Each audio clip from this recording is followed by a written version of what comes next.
I have a stalker. Hello, I am 15 and male. I live in a small rural town in South Washington State. For descriptive reasons, I will describe the town.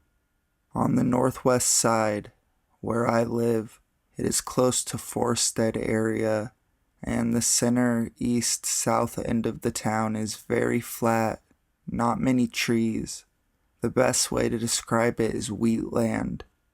One day this kid showed up at my house claiming that I told him to come over. He even knew my name. We will call this kid James. James was about 14 and always dressed in a hoodie. James would always come to my house and he would ask to come inside.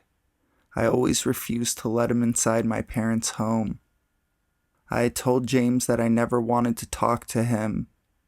Please don't judge me. Something in my gut always told me to get rid of him as soon as possible. James did not take this well and stormed out of my backyard. Every day after that, I would see him at the nearest street corner from my home, just staring.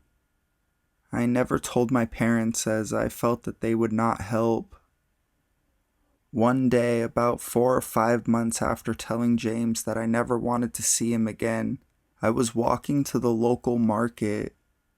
As I am halfway to the market, I spot James walking towards me. To avoid him, I cross the street to the other side. He follows and crosses the street. I see the market just ahead and cross the last street to reach the market and jog inside the right entrance. The layout of the market is that the market is back from the street about a half a block. The area in front of the market is the parking lot with 2 rows of parking, and to the side is a small parking lot. If you were to look at it from the street, there's 2 entrances, one on the left and one on the right. The deli is on the right. I order my food, pay, and leave from the left entrance to avoid James. As I leave, James is outside and spots me leaving and immediately follows, but in a light jog. I cross the street on the street over from the first street, adding an extra block to my journey. I have an advantage of about a block and start jogging. Once I see my house, I get my key out and get inside as fast as I can. James starts banging on the doors and windows and yelling things like, "Open up," and "You're going to regret it." A nearby neighbor saw the commotion and soon tackled James. I will forever be grateful. James wasn't charged with anything, as the police here don't do anything. Just today, about a month after the incident, I was home alone and I hear someone trying to open the screen door in the backyard. I drop to the floor and slowly peek around the corner and see James trying to open the door. I call my neighbor and tell him that James is trying to get in. I see my neighbor storm out of his house and starts chewing him out. I decide not to call the police as they are not going to do anything. I sit in my home typing this with the lights off. I don't know what to do. If anything else comes from this, I will update.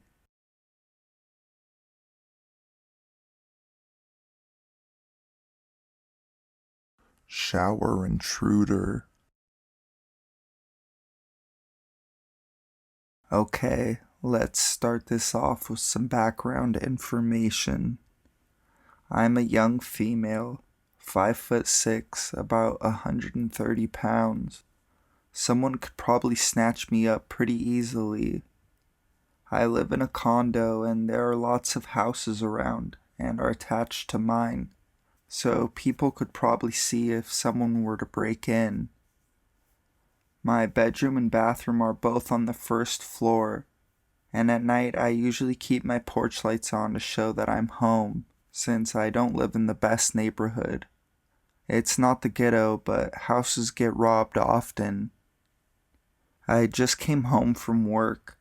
I work the afternoon shift, so I get off around 10:30, and I'm usually home by 11. You can imagine after working 8 hours straight, I might want to take a shower. I generally take really long showers, and I don't worry about staying up late since I rarely have to wake up early. I'd been in the shower for about 20 minutes when I hear a large thump. I assumed it was just my dog. He's a bit of a troublemaker and is always knocking things over, so I thought nothing of it and continued to shower. I continued to hear what I thought was my dog running around. After being cooped up for almost 9 hours, he was itching to get outside. I ended my shower after about 45 minutes. I put my hair up in a towel and wrapped one around myself as well. Stepping out of the shower, I was shivering and warm PJs was the only thing on my mind.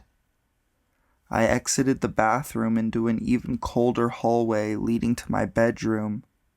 But before I could take more than a step, I noticed a muddy footprint on my carpet. Now, my carpets are bright white and brown dirt was definitely noticeable. I was just in shock. I always take my shoes off at the front door, and these were much bigger than my feet. I looked down the hallway to see more footprints. Every foot or so there was a muddy boot print. I continued down the hall with a hairbrush. Yes, I know I used a hairbrush as a weapon, but at least I had something. The footprints continued all the way down to my front door, but what I saw when I got there freaked me out even more. My door was halfway open. I always lock my door. I am an extremely paranoid person and I take a lot of precautions when it comes to safety, especially as a female. I looked at my door a little closer and I realized that my lock had been broken. The thump I heard in the shower was the person kicking my lock. I called a lot of my neighbors to ask if they saw anything, but no one did. But one of my neighbors did say that there had been some recent robberies. But the thing is, I'm assuming he was male by the foot size, didn't take anything. He just walked up to the bathroom door and turned around and left. Who knows how long he was standing there, possibly waiting for me to come out and to do who knows what. I called and asked one of my male neighbors to come look around for any signs if he was there. He looked for about a half an hour. He didn't find the guy, but he found that the lock on my windows was bent. I can't say for sure if he did this, but I never opened my window.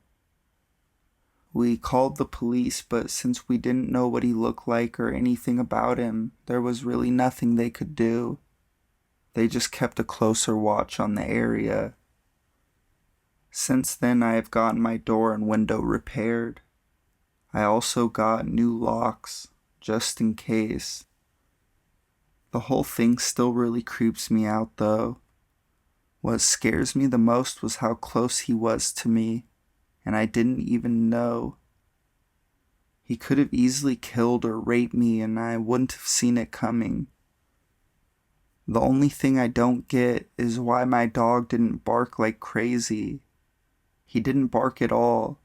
He didn't do anything, actually. I hope if he comes back, Brutus will rip his face off.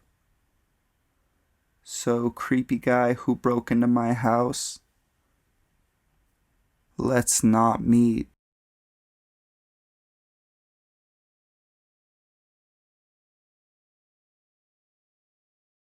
Midnight camping thrills. I am a 26-year-old male. I had been planning a camping trip with my wife and dad for a whole year. I wanted everything to be perfect. as we don't get away from the town and dive deep into the woods as much as I'd like. This takes place in a very tree-dense Davy Crockett National Forest in East Texas. Earlier that day, my dad decided to go a little early and pick out a good spot for us to camp. To give a layout of where we camped, there were 2 dirt roads on either side of us and an overlook to the north of us.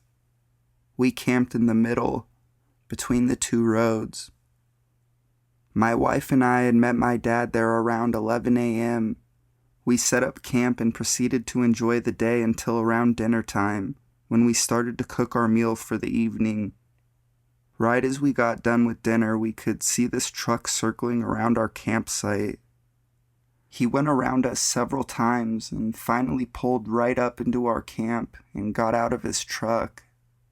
He then proceeded to tell us that this was his family's campsite and how the firewood that was laying around was his.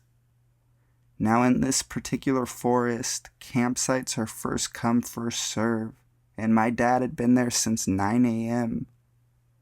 He then asked if he could camp next to us, and of course, being friendly, we said yes.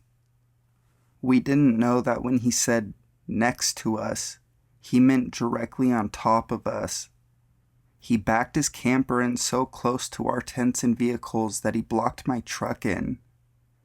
We weren't sure why he was doing this, being that there were so many other campsites available, but we just shrugged it off and tried to have a good time anyway. Not too long after that, we noticed a white Dodge dually circling around us. We had an off feeling from this truck because it went around several times, but we dismissed it because the area we were at was popular due to the overlook. After a long night of drinking and goofing off, we decided to go to bed. I was in a dead sleep when out of the woods, I wake up to a blood-curdling scream. I jolt up and ask my wife, "What the fuck was that?" About 30 seconds later, we hear another scream off in the distance. At this point, I grab my gun and unzip the tent so we could see out. My dad had left a lantern burning so we could see a little ways into our campsite. At that moment, we see the white Dodge dually tearing down the road behind us. They continued down the road until they were out of sight.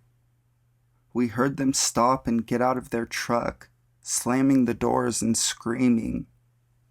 They then proceeded to get back in their truck and drive very slowly down the other road that was in front of our campsite. At this point, we were terrified, thinking they were coming to rob us, but they kept driving until they were out of sight. Then we heard them shooting. After the gunshots ended, they sped off. At this point, we thought that maybe they were just drunk and acting stupid, so we didn't call the cops, and we didn't have signal anyway. We just tried to go back to sleep. The next day, we had to make a beer run for my dad. When we made it out of the camping area and hit the main highway, there were police everywhere. They had stopped 2 young boys. We assumed they were the ones who were being troublemakers the night before and continued on into town. When we got back to our campsite, the cops were leaving after talking to my dad. They told my dad that the guys in the white dually had gone into the young guys' camp while they were hunting and were robbing them. The boys walked up on their camp being robbed, and the dually guys pulled guns out on the boys, proceeding to rob the young boys at gunpoint. We think that if it hadn't have been for the people that camped right on top of us, as strange as it was, they would have robbed us instead. They made our campsite look bigger than it actually was. The people in the white dually were never caught. So, people in the white Dodge dually, let's not meet, because you might end up with a bullet